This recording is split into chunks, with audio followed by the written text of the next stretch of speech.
السلام علیکم پیارے بچوں، امید ہے آپ خیریت سے ہوں گے۔ بسم اللہ الرحمن الرحیم۔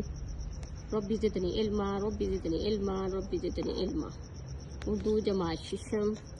پیارے بچوں، آج ہم سبق نمبر 2 نعت کے پیج نمبر 6 اور 7 پڑھیں گے۔ سب سے پہلے ہم نعت کا مطلب جان لیتے ہیں۔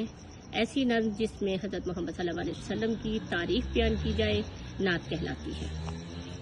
تدریسی مقاصد: اس نظم کو پڑھنے کے بعد طلباء و طالبات اس قابل ہو جائیں گے کہ وہ نبی کریم کی مختلف صفات کے بارے میں جان سکیں، نظم کی اہم نکات بیان کر سکیں، نظم پڑھ کر اشعار کی تشریح لکھ سکیں، واحد کی جمع و جمع کے واحد کی شناخت کر سکیں، کافی الفاظ لکھ سکیں، جملہ سازی میں لغت کا استعمال سیکھ سکیں، کسی مقام کی تفصیلات بتا سکیں۔ پڑھنے سے پہلے نبی کریم کے 2 نام اور ان کا مطلب بتائیں۔ بشیر، بشارت دینے والا، خوشخبری سنانے والا۔ شفیع، شفاعت کرنے والا۔ آج تک دنیا میں کل کتنے پیغمبر آئے؟ 1,24,000 پیغمبر آئے۔ اب اس کی پڑھائی کرتے ہیں۔ نبی دوسرے پیشوا بن کے آئے، محمد مگر مصطفیٰ بن کے آئے۔ وہ مکہ کی سختی، وہ طائف کا منظر، محمد خدا کی رضا بن کے آئے۔ امیروں کو راز اخوت بتایا، غریبوں کے حاجت روا بن کے آئے۔ نجاشی بھی خادم، ابو ذر بھی خادم، وہ سلطان شاہ و گدا بن کے آئے۔ Page number 7۔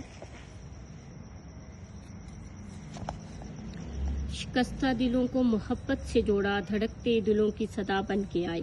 کہیں بدر و خندق میں فوجیں لڑائیں، کہیں صلح کا سلسلہ بن کے آئے۔ زمانے کی سوکھی ہوئی کھیتیوں پر گھٹا بن کے برسے ہوا بن کے آئے۔ انہی کی محبت ہے ایمان ماہر، جو کونین کا مدعا بن کے آئے۔ شاعر کا نام ماہر قادری۔ مزید جانتے ہیں۔ پڑھنے کے دوران نعت میں کن جگہوں کا ذکر ہے؟ نعت میں طائف، بدر اور خندق کا ذکر ہے۔ اس نعت میں نبی کریم کے کون سے 2 نام آئے ہیں؟ محمد صلی اللہ علیہ وسلم اور مصطفیٰ۔ مزید جانتے ہیں۔ ہجرت مدینہ کے بعد نبی کریم نے مہاجرین مکہ اور انصار مدینہ کے درمیان ایک معاہدہ طے فرمایا، جس کی روح سے ایک مہاجر اور ایک انصاری کو آپس میں بھائی بھائی بنا دیا گیا۔ اسے مخاط مدینہ کہتے ہیں۔ اہم الفاظ: رضا، خوشنودی، اخوت، بھائی چارہ، گدا، فقیر، حاجت روا، حاجت پوری کرنے والا، کونین، دونوں جہاں۔ امید ہے پیارے بچوں آج کا سبق آپ نے توجہ سے سنا ہوگا۔ اب آپ نے نظم نعت کی پڑھائی کرنی ہے، اس کے اہم الفاظ کے معنی یاد کرنے ہیں اور اس کے دیے گئے سوالات کو بھی آپ نے دہرائی کرنی ہے۔ اپنا خیال رکھیں۔ اللہ حافظ۔